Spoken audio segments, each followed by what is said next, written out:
In this game, Smyslov, playing black pieces, demonstrated how to use the two bishop advantage. He got the two bishop advantage in the opening, and then he started to expand on the both sides, first on the king side, then on the queen side, getting a great space advantage and restraining his opponent's pieces. And finally, he used one of the opportunities that the two bishop advantage gives, namely the opportunity to exchange one of them for the opponent's best piece. And after that, after the exchange, he got the winning endgame. So let's see how he did all this. It was Spanish, Ruy Lopez. Knight c6, bishop b5, a6, bishop a4, knight f6 castles, bishop e7, and now Bondarevsky, Smyslov's opponent in this game, took on c6, exchanging the bishop for the knight. The idea is to double black pawns. As you see on the c file, black has doubled pawns now, and the pawn structure is damaged. However, in return, black gets the two bishop advantage. Rook e1, knight d7, rerouting the knight to c5, d4, fighting for the center, for the activity, e takes, queen takes, castles, bishop f4, knight c5. This leads to the exchange of queens, and of course black should take with a bishop in order to defend c7 pawn. So bishop takes, knight c3. At first sight, this white is better in this position because white has better development, while black pieces are on the 8th rank, and white has a better pawn structure. However, it's not the case, as Smyslov's next move that I offer you to find will show. So while thinking about this move, keep in mind that the player having the advantage of two bishops should always try to open up the position, to open as many diagonals, files, and lines as possible in order to make the bishops more active. So the move is f5. Now, after f takes e, bishop is loose, as you see. Rook is x-raying the bishop, and bishops have more potential after this move. Smyslov recommends for white to play bishop g5 in this position, which wasn't played. So bishop g5 would lead to the exchange of bishops, after which black would lose the advantage of two bishops, and the position would be equal after bishop takes g5, knight takes, h6, b4, attacking the knight, knight takes e4, knight takes, f takes, knight takes, bishop f5. So this position would be equal. However, after f5, Bondarevsky played e5. At first sight, this move makes sense as it keeps the position locked, and black bishops aren't very active after this, and white also creates the passed pawn. However, this move has a very serious drawback, which is black gets a very comfortable blocking position for the knight, and this knight on e6 would become black's most important, strongest piece that would support the expansion on both sides, as you will see. And there is no way white can force this knight move away or exchange it. So that's why e5 was a mistake. Knight e6.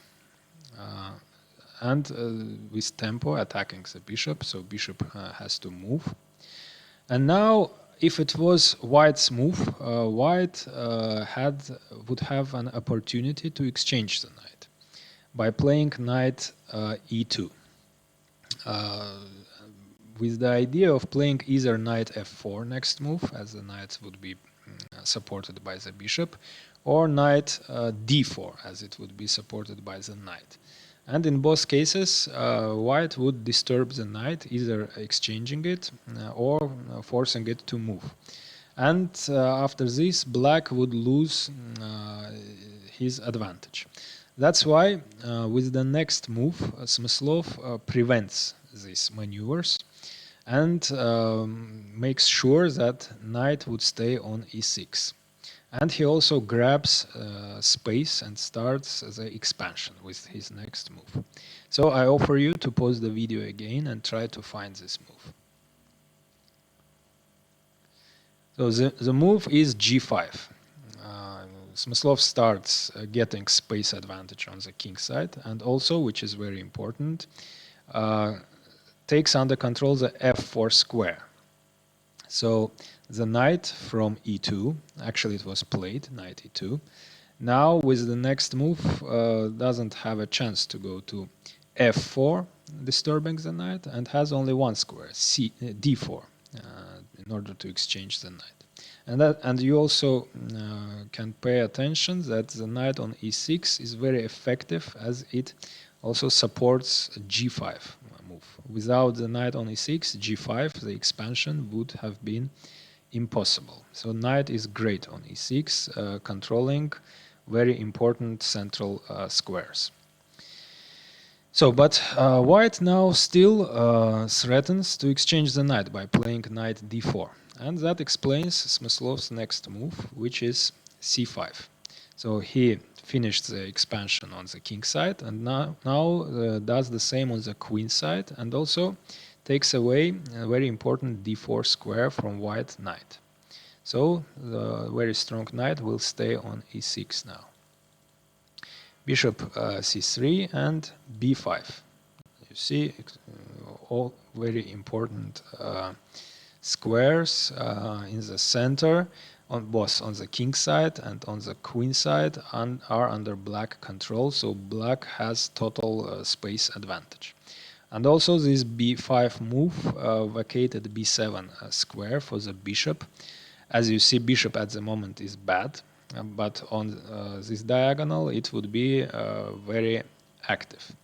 And besides all these strategic ideas of b5 move, it also creates a concrete threat, which is g4, and knight has only one square, d2, and after b4, attacking the bishop, black would win a piece, as the bishop doesn't have any squares. And that explains white next move, b3, vacating b2 square for the bishop in this case, and bishop b7. Knight g3, g4, knight d2, bishop e7, vacating d8 square for rooks on the open file, knight h5, king f7. So in the endgame, king, it's always a good idea to move the king towards the center. And also the king is planning to go to g6, disturbing the knight and also supporting f5 pawn. Knight f1, king g6, knight f6, rook d8. So this leads to the exchange of all rooks. However, this exchange doesn't ease white's defense, as you will see. And in this position, black already has threats. One of them is to play knight f4 with a double attack. On the one hand, black is attacking, in this case, g2, and on the other, the threat is knight e2 with a fork. That's why in this position, Smyslov suggests to play bishop b2 in order to prevent the fork on e2 in this variation. However, white didn't play it and made a mistake in a very difficult position, knight e3. And it led to f4, so it gave black opportunity to continue the expansion on the king side and get even more space advantage on the king side. And white can only retreat on the first rank, as knight g4, knight takes g4 is impossible, because after h5, knight from g4 wouldn't have any squares to retreat and the knight would be lost. The same would be the case if knight after f4 goes to d5, because after c6, knight wouldn't have any squares to retreat. As you see, this passive-looking bishop would play an important role in this variation, as it controls b6 square, and knight wouldn't be able to jump there. So that's why knight d1. And what to do now? So black has the great space advantage, two bishops advantage. Pieces are active, but how to convert this advantage? And now Smyslov finds a counterintuitive solution to this position. So I offer you to pause the video again the last time and try to find how Smyslov converted. So the solution is counterintuitive because black voluntarily gives away one of his most important advantages, two bishops. Bishop takes f6. But it makes a lot of sense because the knight on f6 is white's strongest, the only strong piece white has, the active piece, and after the exchange white would be left with passive bad pieces. Very passive knight on d1 and a bad bishop. Besides that, the pawn on f6 after the exchange is weak as it's defended by the bishop, and knight at some point can jump on d4, attacking c2 by the way, and blocking the bishop's diagonal, and black would be able at one point to take on f6 and would be a pawn up. So black played bishop e4, activating the bishop even more and attacking the pawn, and there is no way actually white can defend this pawn. So the exchange of the bishop for the knight led to the material advantage. Now black, after giving away the two bishop advantage, gets a material advantage. Besides strategic advantage, positional advantage, also material advantage. So bishop b2. Now most of you would, without thinking, take on c2 with extra pawn. However, Smyslov made a very technical move, as c2 pawn. He would be able to take this pawn later. It's more important to restrict the knight, because knight can go to c3 and then become more active. That's why Smyslov played b4. Now the knight is very bad, and there is no way white can defend the pawn. And actually, by playing b4, Smyslov created a threat to win a knight, not just a pawn. For example, if white plays here c3, trying to protect the pawn to avoid the loss of pawn, black would still play bishop c2, attacking the knight, and there is no way, knight doesn't have any squares to retreat, and knight would be lost. That explains white's next move, which is f3, vacating f2 square for the knight. So now bishop c2, now is black also has material advantage, knight f2, so after this it's easy, takes, now bishop b1, getting the second pawn, knight e4, bishop takes a2, knight d2, defending the pawn, a5, king f2, knight d4, attacking the pawn second time, and forcing bishop takes d4. C takes d. Now f6 would inevitably fall. So white's position is absolutely lost. King e2, king takes, king d3, king e5, king c2. So white has some ideas, trapping ideas. King b2 and taking the bishop next time, next move. However, it doesn't work, of course, because black has a4 move. And now, of course, king b2 doesn't work because black would just take on b3. So b takes a. White now has passed pawn. However, it has no chances, as you will see, because black has 3 connected passed pawns, and this pawn is easily stopped by the bishop.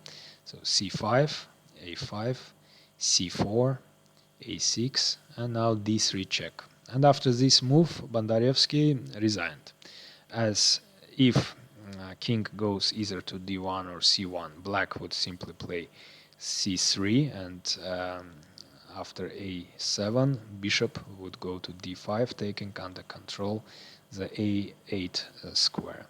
And after king b2, black can just play c3 check, king takes a7, queen, queen, and now b3 check. So this is absolutely lost. If king a3, then queen a1 skewer, and if king b2, then queen c2 check, and again king a3 would lead to a skewer, and king a1 would lead to checkmate.